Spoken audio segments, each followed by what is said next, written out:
জয় মা তারা, হরে কৃষ্ণ।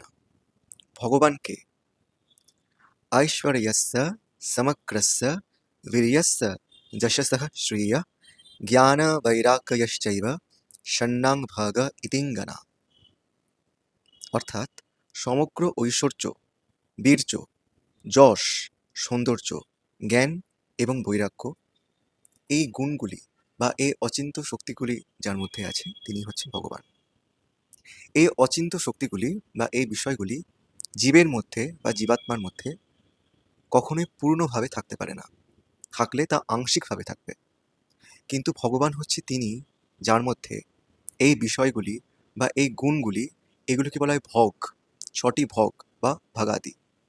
এই ছটি বিষয় পূর্ণ মাত্রায় পূর্ণরূপে থাকবে এবং তিনিই হচ্ছেন ভগবান।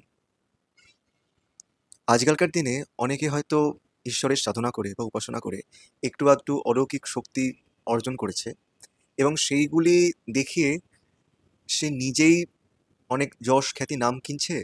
মানুষ ভাবছে সেই ভগবান বা সে দেখাচ্ছেও আমি ভগবান, কিন্তু এটা মূর্খামি। ভগবান একজনই। আমাদের উচিত তার পথে থেকে তার নাম কীর্তন করা এবং নিজেকে কখনোই ভগবান না ভাবা।